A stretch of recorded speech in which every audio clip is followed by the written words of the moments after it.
dumaan sa vetting mismo ng Chinese government pagkatapos nang nandyan na sa inyo kasi binigyan ninyo ng scholarship, sasabihin ninyo, naniniktik sa inyo, anong klaseng mga kita ninyo mga gawain nila? Kaya mag-ingat po tayo sa mga ino-offer nila.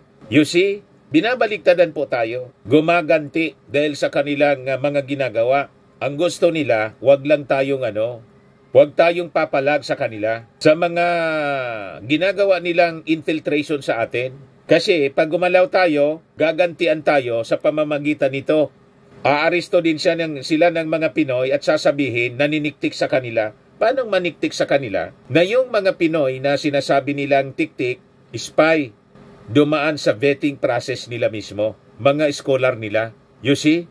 Napakasama mga kababayan yung kanilang ginagawa ngayon sa... Ito naman po yung bago naming product na binibenta online. iGlow Serum, whitening po siya. Tingnan ninyo yung epekto sa aking anak na architect before and now. Yung mga inquiries po ninyo, dumiretso na lang kayo sa kanyang Facebook account, Riz Maravillas. Dito muna po tayo mga kababayan sa ating joke time. Padala to ni Ruel Sarsaba. 3 jokes, 3 entries yung kanyang padala. Dalawa yung isi-share ko po sa inyo kasi nagustuhan natin yung dalawa. Maiksi lang kasi. Mas maganda po yung mga joke ninyo, medyo maiksi lang po. Basta may punch. So talagang katawa-tawa. Huwag masyadong mahaba, mahirap basahin yung yung script. Di ba? Mga ilang kwan lang po, mga ilang linya lang. Ito yung unang joke. Ang titulo nito mga kababayan, excuse letter. Sabi ng lolo, Apo, magtago ka? Ba't kasi hindi ka pumasok ngayon? Nandyan tuloy niya sa labas. Yung teacher mo, hinahanap ka. Sagot ng apo, Lolo, ikaw po ang magtago. Kasi sabi ko sa excuse letter, absent ako kasi patay ka na.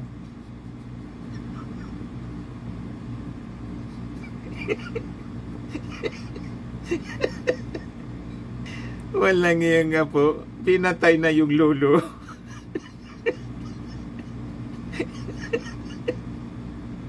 Pinatay mga kababayan sa excuse letter niya para makapag-absent. O ngayon, yun ang first entry niya. Yung pangalawa po, ang titulo nito, yung high-tech police robot.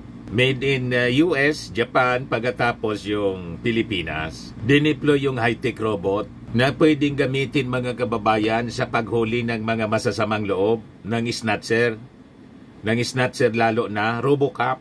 Tinesting po sa Amerika yung robot. 1 hour pa lang po. Huli agad po yung snatcher. Sa Japan, dineploy yung robot.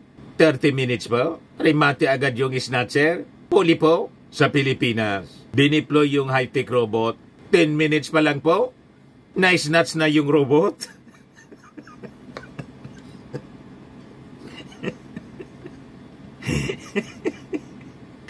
Talo yung robot ng snatcher. Yung robot po yung na-snatch. Ang bilis, 10 minutes lang. Biglang nag-disappear po. Anyway, joke man lang. Matik na. Baka isipin ninyo, matitindi talaga yung snatcheran niya Mr. Maravilla sa Pilipinas. Mas matindi pa sa RoboCop. 200 pesos agad. Pakipadala mo na lang po yung GCash number mo. Kasali ka na rin sa monthly draw natin. 5,000 pesos cash yung price. Pag hindi nabonot, kasali ka pa rin sa grand draw. Sa December po, 10,000 pesos yung cash price. Ayos pa, dito na po tayo sa seryosong kwento natin, topic natin. Kasi nagpalabas na po ng statement yung National Security Council tungkol po doon sa 3 mga Filipino. Tama yung analysis natin. Yung mga Pinoy po na inaresto po doon sa China na inaakusahan po kasi ng paniniktik, espionage, or paniniktik, pang-iispiya mga kababayan. Talaga pong gusto lang nilang gumanti. Malabo po na yung ating mga kababayan naniniktik po doon sa China. Gusto lang gumanti kasi yung ating mga authorities sunod-sunod yung paghuli. tayo po ay napakaraming ebidensya na nakuha doon sa mga Chinese na nahuli ng ating mga authorities. May mga high-tech device sila na nakuha ng ating mga authorities ng NBI sa posisyon mismo ng mga Chinese. Saka yung latest po, yung 12 Chinese, may mga armas po na nakuha. Although hindi man yun po mga kababayan sinasabi ng mga spies, pero that is a violation ng ating mga local laws. Bakit po nandito sila sa Pilipinas, kung mga turista lang po sila, bakit may mga armas sila sa posisyon? Kung ano-ano mga armas po yung nakuha. You see? O ngayon, because of that series of arrest, gumanti ngayon yung China. 3 sa ating mga kababayan, pinaguhuli po. Kaya ito po ang pahayag, may statement na po na pinalabas yung National Security Council. Ayan po. Basahin natin itong statement on the arrest of Filipinos on espionage charges. Pinalabas ito ni Assistant Director General Jonathan Malaya, isang Bicolano po ito, taga-Iriga. Nakausap natin ito 2 months ago yata. Speaker namin, 1 month ago, last month pa lang, speaker namin sa isang seminar doon po sa Tagaytay City. So sabi po ng National Security Council na they are alarmed over charges of espionage or espionage made by the People's Republic of China laban dito po sa 3 mga Pinoy within the Chinese territory. So sabi po ni Jonathan Malaya, it should be noted na itong mga arrested Pinoy are former recipients of the Hainan Government Scholarship Program established under the Sisterhood Agreement between the provinces of Hainan and Palawan, which provided scholarship for 50 scholars from Palawan at the Hainan National University. Imagine that, ginawa mong scholar. Pagkatapos ngayon, aakusahan mong paniniktik, scholar mo, tapos sasabihin mo, naniniktik, hindi mo na sana binigyan ng scholarship. Nagkulang ba kayo sa vetting process na nakuha ninyo? Agents pala ng ating military ng intensyon maniktik sa inyong bansa. Malabo man siguro na ganyan ang pangyayari o gagawin nyo ng mismong mga estudyante na binigyan ninyo ng scholarship. Lumalabas tuloy yung scholarship inoffer ninyo as a trap para maingganyo itong mga Filipino, and later on plano pala ninyo na aristuhin at akusahan ng paniniktik para maiganti kayo sa amin dito sa Pilipinas kasi involved sa mga illegal activities yung inyong mga kababayan. You see? So mag-ingat po tayo mga kababayan. Hindi na po sa totoo lang, hindi na po natin pwedeng pagkatiwalaan ang Chinese government. Masama po ang intensyon sa atin ng Chinese government. Talagang ginugulo po tayo. Sa bagay, noon pang panahon pa ni Apo Lakay, ng dating Pangulong Ferdinand Idralin Marcos, sila yung nagpundo po, supply ng mga armas sa rebellion dito sa ating bansa. Basahin ninyo yung revelasyon ni si Victor Corpus ang nagbulgar po. Yung MB Karagatan, remember? I-search ninyo po. So, noon pang panahon ng dating Pangulong Apo Lakay, sinasabotay na po tayo ng mga Chinese. Yan MB Karagatan Incident, July 1972. Siya? Was an unsuccessful attempt by the New People's Army, the armed wing of the Marxist-Leninist Maoist Communist Party of the Philippines, to smuggle armaments from China into the Philippines via the ship MB Karagatan. The incident is notable for having been cited by President Ferdinand Marcos as one of his rationale for imposing martial law in the Philippines in September 1972. Arms landing. The MB Karagatan reached the Digoyo Point in Palanan, Isabela, Philippines on July 4, 1972. The crew of the ship boarded a Dengi and met with the NPA contacts along the shore. Victor Corpus, a defector from the Philippine military and member of the NPA at the time, was tasked with leading the group that would receive the armaments at shore. Kita ninyo? Noon pa nangingialam ang China. Sinusupport nila yung armed rebellion dito sa ating bansa. Kaya asa pa kayo, hanggang ngayon nanggugulo sila. You see? O ngayon, ginagantian po tayo kasi yung mga criminal activities nila, nilalabanan po natin. Pati yung kanilang infiltration, kanilang paniniktik sa atin. Ngayon, binaliktaran po yung mga Filipino. Inakusa ngayon na naniniktik din yung gawain nila sa kanilang bansa. Yan po. Mga scholar pala, mga kababayan, they are ordinary Filipino citizens with no military training who merely went to China niya at the invitation mismo ng Chinese government para mag-aral.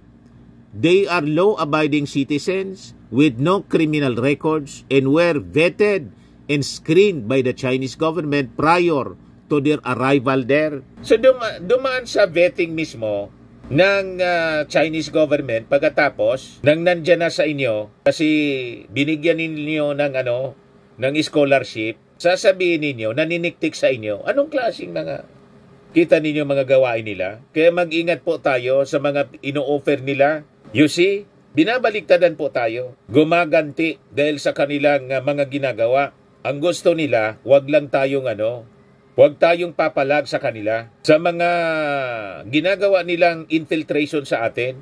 Kasi pag gumalaw tayo, gagantian tayo sa pamamagitan nito. Aaresto din sila ng mga Pinoy at sasabihin naniniktik sa kanila. Paano maniktik sa kanila? Na yung mga Pinoy na sinasabi nilang tiktik, spy, dumaan sa vetting process nila mismo. Mga scholar nila. You see? Napakasama mga kababayan yung kanilang ginagawa ngayon sa atin. So sabi ni Jonathan Malaya, significantly, the edited video released by Chinese media showing alleged confessions by the arrested Filipinos raises more questions than answers. A portion of one of the Filipino statement, while expressing regret, also notably portrayed China in a positive light. Kinote siguro po, there was also mention of a Philippine intelligence agency or a Philippine spy intelligence services, which is a non-existing government agency.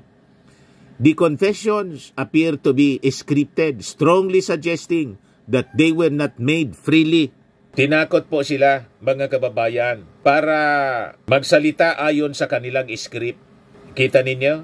So sabi rito, given the limited information released by the Chinese media, the arrest can be seen as a retaliation for the series of legitimate arrests of Chinese agents and accomplices by Philippine law enforcement and counterintelligence agencies in recent months.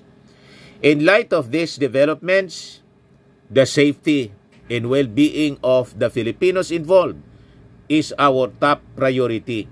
We will continue to coordinate closely with the Department of Foreign Affairs and the Philippine Embassy in Beijing to ensure that they receive appropriate legal support and that they are accorded due process considering the gravity of the accusations made against them. We urge the Chinese government to respect the rights and afford them every opportunity to clear their names. In the same way that the rights of Chinese nationals are respected here in the Philippines.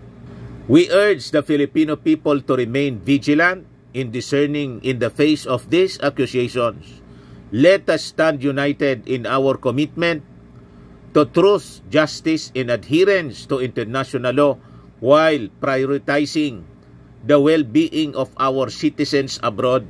Ang ginagawa ng mga Chinese ngayon, parang yung ginagawa ng mga Hamas. Ginawang hostage po. Ang ating mga kababayan, yung tatlong mga Filipino, inaakusan nila ng paniniktik. Di ba yung trabaho ng mga Hamas, yung kalaban ng Israel? So ito, this is an illegal arrest o ito yung pwede pa nating sabihin kidnapping.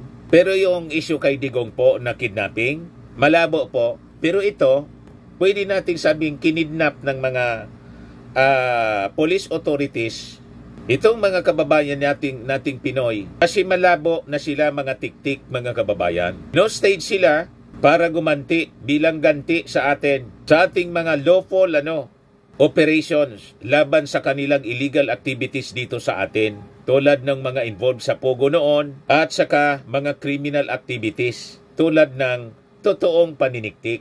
Naulihan po ng mga gamit.